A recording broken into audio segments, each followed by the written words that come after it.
things happen to people in this country.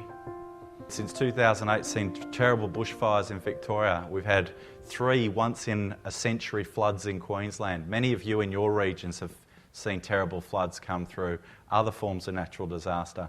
So it's a country that's beautiful, but also can be very, very harsh on people.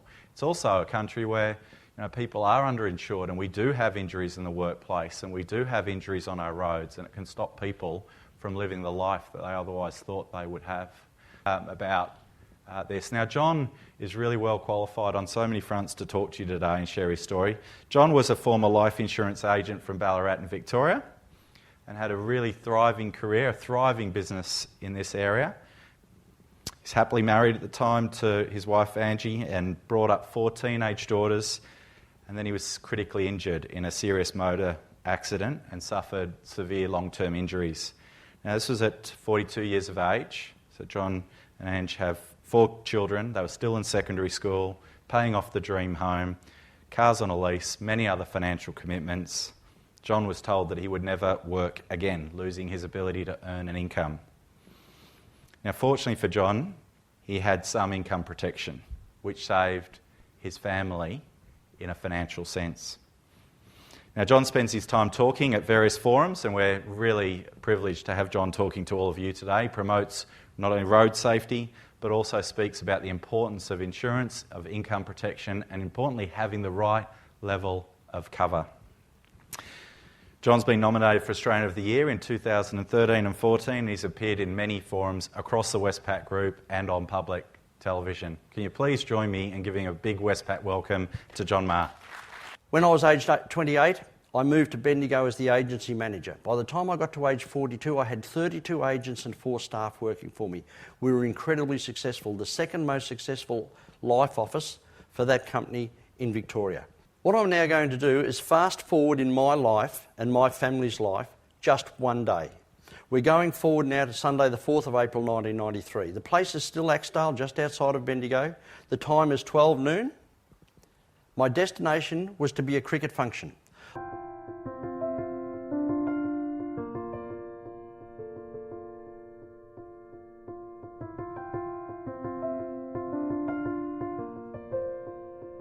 Ange went to church at Axedale, and I said, I'm not coming to church today, Ange. I'm going to go out and make sure everything's set up and ready to go at the barbecue. I'll see you when you get out there. I wasn't to get there. My destiny, in fact, was to be a car crash, and it was my car crash. I'd borrowed Michelle's car, the bottom one, and I was on my way out to the cricket function, and as I was going into Axedale, I was in the 80-kilometre zone. I was slowing towards 60. I saw a 4-wheel drive coming towards me out of the 60-kilometre zone. I noticed it lose control. It veered really quickly across the road in front of me. It then swerved back again. I came to a complete stop on the highway. It rolled up the road towards me, and as you can see, it's bounced up in the air. I lost complete sight of it. It went that high, and it landed upside down on the roof and bonnet of my car. I was knocked unconscious, and the first thing that I remember when I came to for the first time was someone outside the car saying, whoever is in there has got to be dead. And the reason he was saying that was because the roof of my car was on the door sills all the way around the car. What saved my life was both front seats broke and laid me back into the back seat with the roof hard down on top of me and the 4-wheel drive on top of that. So what do you think of a car crash now? I'm walking up and down in a hydro pool. I had to do that for 5 months to try and get my body going again. I'm in counselling. I've got 4 girls that I'm trying to educate at Catholic College in Bendigo. We're paying off our home loan. And I've now got the sack. A car crash is not just a car crash, especially if someone lives through it. So I was told that I was unemployable at age 42 years old. 42. It was the specialist in Melbourne that told me that first, and I said rubbish. And then the specialist in Bendigo told me the same thing, and finally my insurance company told me that. And the reason that they had terminated my employment was because they had my medical information. And they knew that the frontal lobe damage was the real issue. This is a financial disaster. My employment was terminated 4 months after my car crash. And that means that your income stops immediately. At the time, I lost an income of in excess of $150,000 a year. Thank heavens for income protection. I tell everyone who works in the insurance or the advice industry that they should all put on the top of their computer, thank heavens for income protection. Because I'm telling you, it saved us as a family. The policy that I took out back when I was 36 years old was the best income protection policy you could get then. I've seen what you can offer people now, and it is light years ahead of what was available back then. For every person who's been killed in a car crash, 18 people are seriously injured. You might think it'll never happen to you, and yet on the 18th of November 1995, just 2.5 years after I had my car crash, Carmen, our baby girl, was killed in a car crash. You might wonder why I do this.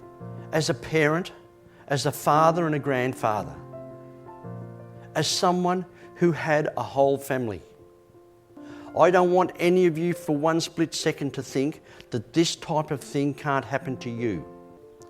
It was a beautiful Saturday morning.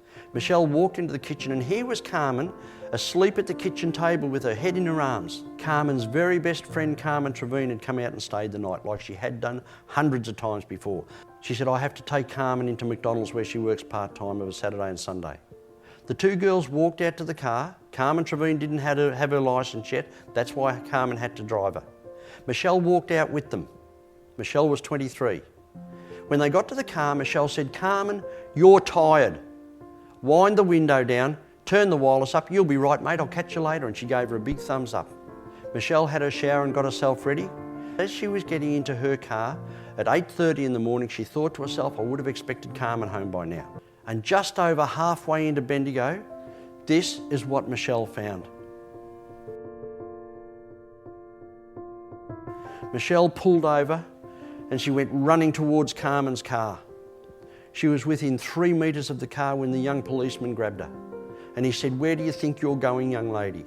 Michelle said, that's my sister in that car and I'm taking her home. He said, I'm really sorry, but your sister is dead. I know that there are people in this room, in fact probably every single one of you, who have driven your car while you're tired. I know you have. I used to do it all the time. I can honestly say to you now that I never, ever, ever drive my car while I'm tired. I can't, because this is what Carmen did to us. You see, Carmen ended up being the lucky one in our family that day. Carmen was killed instantly. Don't for one split second think that these type of things can't happen to you and your family. We have to trust that it won't, but they can happen. Our family is not unique. In fact, there are families that are a lot worse off than us. I'll go back now to the income protection policy. The premium I paid in 1987 was $1,020. The total premiums I paid over the 6 years was $7,800. I was paid over the next 16 years $1.1 million. Does anyone here believe that insurance works? So what of our future? I'm now 63 years old. I was insured right through to age 65. And I can tell you, I was able to ring my insurance company in 2007 to say I now no longer need the insurance. And they stopped paying me, which was great. When I looked in the mirror, I didn't actually see a person that I truly believed could never work again. I believed in myself. So now I talk to the insurance industry, the banking industry, the finance industry on income protection. Because when I first went into insurance, and even while I was in insurance for all those years as a manager, I thought that the most important insurance policies that you had was your life insurance, your term insurance, your superannuation. And I was 100% incorrect. The most important insurance protection every person should have is to protect your income. That is the most important. And if you don't believe me, go back to your office and get a blank piece of paper and write your annual income on that blank piece of paper. And then reach into your drawer and pull out a black texture and put a big black line through it. See how long you will last. See how long your bank account will keep you afloat. See how long your investment portfolio will last, and sit back and watch the house of cards fall down around your ears. This is what the insurances is all about. It allows families to grow together with protection, with security, with that umbrella over the top of us that will look after us. And you people need to become not good at your job. I want you to become great. You need to become great. The first review that you should do in the area of income protection, when you get back to your office, sit down and review your own. Review your own situation. Review it for yourself, for your husband or your wife, and your kids and your family. And then once you see that situation, go straight to your client base, because they need your help desperately and quickly. And I wish you greatness as you speak to your clients. Thank you.